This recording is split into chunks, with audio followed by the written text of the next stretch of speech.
بچاؤ بچاؤ، خدا کی قسم حضرت علی کا لشکر تمہارے سروں پر پہنچ چکا ہے۔ حضرت عائشہ رضی اللہ تعالیٰ عنہما اور ان کے لشکر والے آگے بڑھ کر مرید کے مقام پر پہنچ گئے اور بلائی جانب سے مرید میں داخل ہو گئے اور وہاں ڈیرے ڈال دیے۔ ادھر عثمان ابن حنیف بھی اپنے ساتھیوں کو لے کر ان کے مقابلے میں نکل پڑے۔ حضرت طلحہ رضی اللہ تعالیٰ عنہ مرید کے دائیں جانب کھڑے تھے۔ حضرت طلحہ رضی اللہ تعالیٰ عنہ تقریر کے لیے آگے بڑھے۔ انہوں نے اللہ تعالیٰ کی حمد و ثنا بیان کرنے کے بعد حضرت عثمان ذو النورین رضی اللہ تعالیٰ عنہ کی شہادت اور فضیلت کا تذکرہ کیا۔ اس کے بعد حضرت عائشہ رضی اللہ تعالیٰ عنہما نے تقریر شروع فرمائی۔ اس وقت ان کی آواز نہایت بلند تھی، جیسے ایک صاحب جلال عورت کی ہونی چاہیے۔ ان کی تقریر کا یہ اثر ہوا کہ عثمان ابن حنیف رضی اللہ تعالیٰ عنہ ان کے ساتھی میں پھوٹ پڑ گئی۔ چنانچہ اگلی صبح بیت المال کے سامنے جنگ شروع ہو گئی اور صبح سے زوال تک جنگ نہایت شدت سے جاری رہی۔ اس جنگ میں عثمان ابن حنیف کے بہت سارے ساتھی قتل ہوئے اور فریقین کے بہت سارے لوگ بھی زخمی ہوئے، جبکہ حضرت عائشہ رضی اللہ تعالیٰ عنہما کے لشکر کے منادی جنگ بندی کا اعلان کر رہے تھے، لیکن کسی نے بھی ان کے اعلان پر کان نہ دھرے، بلکہ مخالفین کو بددستور قتل کرتے رہے، حتیٰ کہ ان سب کو خاک و خون نے نخلا کر دم لیا۔ جب عثمان ابن حنیف کی لشکر کی کمر ٹوٹ گئی تو انہوں نے صلح کے لیے پکارنا شروع کیا اور حضرت عائشہ رضی اللہ تعالیٰ عنہما کے لشکر نے ان کی صلح کی درخواست قبول کر لی۔ اس کے بعد کچھ معنی واقعات ہوئے، مثلا عثمان ابن حنیف کا قید ہونا، قاتلین حضرت عثمان کا قتل وغیرہ۔ حضرت علی کرم اللہ تعالیٰ وجہ الکریم اس وقت ذی قار میں قیام پذیر تھے۔ جب حضرت علی کرم اللہ تعالیٰ وجہ الکریم نے قعقاع بن عمر کو طلب فرمایا اور انہیں حضرت عائشہ رضی اللہ تعالیٰ عنہما کی طرف بطور قاصد کے روانہ کیا تاکہ وہ ان سے صلح کے بارے میں بات چیت کریں، حضرت قعقاع حضرت عائشہ رضی اللہ تعالیٰ عنہما کے پاس پہنچے اور ان سے عرض کیا کہ ام المؤمنین کہ آپ کے یہاں تشریف لانے کا سبب کیا ہوا؟ حضرت ام المؤمنین رضی اللہ تعالیٰ عنہما نے فرمایا، اے بنی اصلاح بن الناس، یعنی میرے پیارے بیٹے، میں اصلاح بن الناس کے ارادے سے یہاں آئی ہوں۔ پھر حضرت طلحہ اور حضرت زبیر رضی اللہ تعالیٰ عنہ کو بھی قعقاع رضی اللہ تعالیٰ عنہ کی مجلس میں بلا لیا۔ قعقاع رضی اللہ تعالیٰ عنہ نے ان سے پوچھا، آپ کیا چاہتے ہیں؟ انہوں نے عرض کیا کہ قاتلان عثمان رضی اللہ تعالیٰ عنہ پر حد شرعی جاری کرنے کے سوائے ہم کچھ نہیں چاہیے۔ حضرت قعقاع رضی اللہ تعالیٰ عنہ نے ان کو سمجھایا کہ تم لوگ حضرت عثمان رضی اللہ تعالیٰ عنہ کے قاتلوں میں سے 600 قاتلین عثمان کو قتل کر چکے ہوں، جبکہ جنگ سے زبردست تباہی آئے گی۔ اس کام کے لیے سکون و اطمینان کی ضرورت ہے۔ یہ کام تو اس وقت تک ممکن نہیں جب تک مسلمانوں کی جماعت منتظم اور مستحق نہ ہو جائے۔ ہم نظم و سکون پیدا ہونے پر حضرت عثمان رضی اللہ تعالیٰ عنہ کا قصاص خود لیں گے، اس لیے آپ حضرات پر لازم ہے کہ اس وقت آپ مصالحت کی صورت اختیار کر لیں۔ حضرت طلحہ زبیر رضی اللہ تعالیٰ عنہ نے کہا کہ اگر حضرت علی رضی اللہ تعالیٰ عنہ کے بھی یہی خیالات ہیں تو ہم مصالحت پر آمادہ ہیں۔ حضرت قعقاع رضی اللہ تعالیٰ عنہ نے جا کر امیر المومنین کرم اللہ تعالیٰ وجہ الکریم کو اس کی اطلاع دی۔ وہ بھی بہت مسرور اور مطمئن ہو گئے۔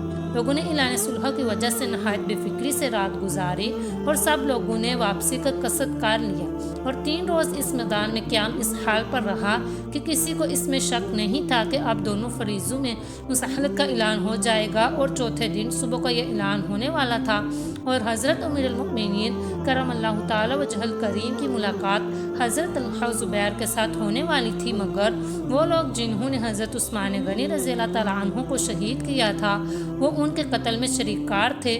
پوری رات آپس میں مشورہ کرتے رہے تاکہ ان سب نے یہ فیصلہ کیا کہ خاموشی کے ساتھ جنگ چھیڑ دی جائے۔ چنانچہ انہوں نے یہ منصوبہ بنایا کہ تم اول حضرت عائشہ رضی اللہ تعالیٰ عنہما جو ان کی جماعت میں پہنچ کر قتل و غارت گری شروع کر دو تاکہ وہ اور ان کے ساتھی یہ سمجھیں کہ حضرت علی کرم اللہ تعالیٰ وجہ الکریم کی طرف سے عہد شکنی ہوئی ہے، اور یہ لوگ اس غلط فہمی کا شکار ہو کر حضرت علی کرم اللہ تعالیٰ وجہ الکریم کے لشکر پر ٹوٹ پڑے۔ یہ شیاطین اپنے منصوبے کے تحت صبح کے اندھیرے میں لشکر سے رازداری کے ساتھ نکلے، اور جو لوگ جس قبیلے کے تھے وہ اپنے اپنے قبیلے کی طرف گئے اور ان پر حملہ کر دیا۔ اس اچانک حملے سے ایک شور مچ گیا اور ان کے شیطانی چال چل گئی۔ اہل بصرہ نے حضرت عائشہ رضی اللہ تعالیٰ عنہما کے لشکر اور دیگر قبائل نے اپنی اپنی خامیوں کو پکارنا شروع کر دیا کہ حضرت عائشہ رضی اللہ تعالیٰ عنہما ان کی جماعت پر حملہ ہو گیا ہے، اور وہ یہ سمجھنے میں معذور ہو گئے کہ یہ حملہ امیر المؤمنین رضی اللہ تعالیٰ عنہما کے لشکر کی طرف سے ہوا ہے۔ اس کی جوابی کارروائی شروع ہو گئی۔ صبائی برابر جنگ بڑھکا رہے تھے۔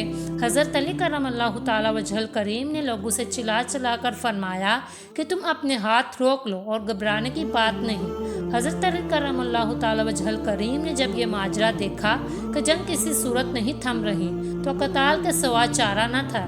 کعب بن سعود رضی اللہ تعالیٰ عنہ حضرت عائشہ رضی اللہ تعالیٰ عنہما کی خدمت میں حاضر ہوئے اور عرض کی کہ آپ میدان جنگ میں چلیے، شاید اللہ تعالیٰ آپ کے ذریعے صلح کروائے۔ حضرت عائشہ رضی اللہ تعالیٰ عنہما ڈولی میں سوار ہوئی اور وہ ڈولی زرہیں چڑھا کر عسکر نامی اونٹ پر رکھ دی گئی۔ ادھر جنگ زوروں پر تھی۔ حضرت عائشہ رضی اللہ تعالیٰ عنہما یہ حال دیکھ کر تو کعب رضی اللہ تعالیٰ عنہ کو حکم دیا کہ قرآن مجید اٹھا کر لاؤ اور ان لوگوں کو کتاب اللہ کی دعوت دو۔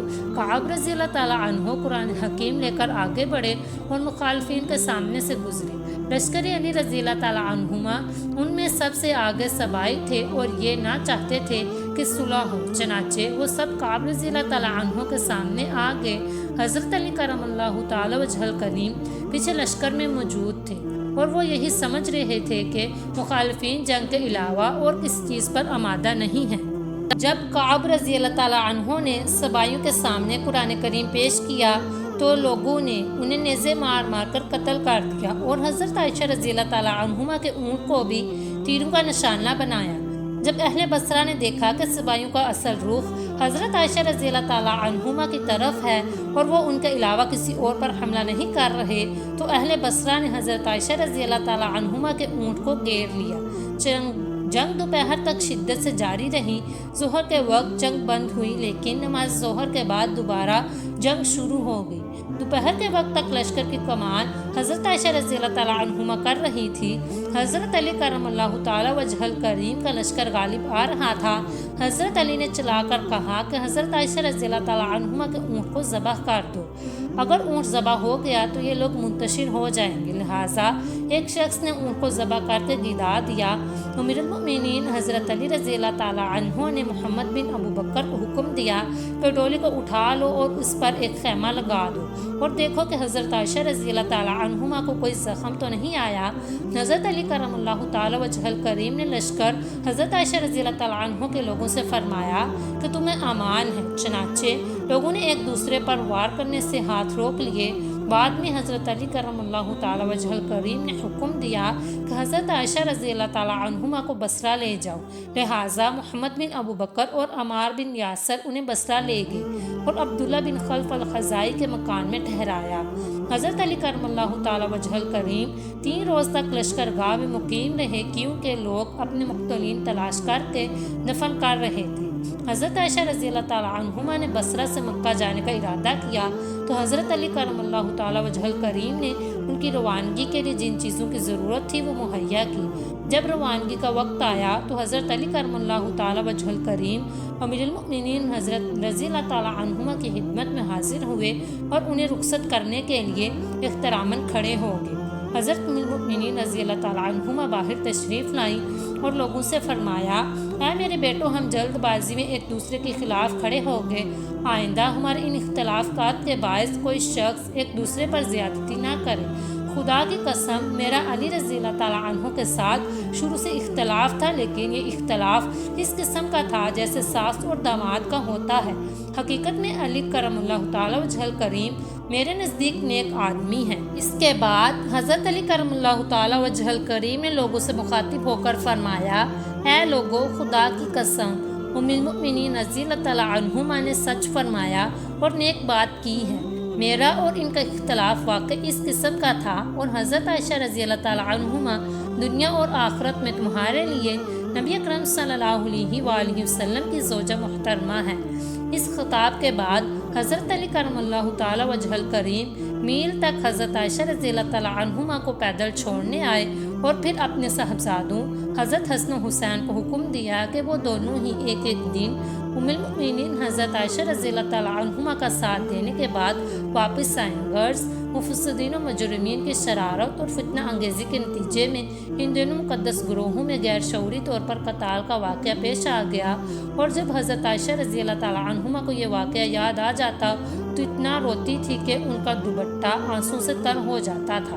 اسی طرح حضرت امیر المؤمنین علی مرتضیٰ کو بھی اس واقعے سے سخت صدمہ پیش آیا جب حضرت علی کرم اللہ تعالیٰ وجہ الکریم فتنہ ختم ہونے کے بعد مقتولین کی لاشوں کو دیکھنے کے لیے تشریف لے گئے تو اپنی رانوں پر ہاتھ مار کر یہ فرماتے کہ کاش میں اس واقعے سے پہلے مر کر نسیاں منیاں ہو گیا ہوتا۔ اور بعض روایات میں ہے کہ حضرت ام المؤمنین رضی اللہ تعالیٰ عنہما کو جب قرآن مجید میں یہ آیات پڑھتی تو رونے لگتی، یہاں تک کہ ان کا دوپٹہ آنسوں سے تر ہو جاتا۔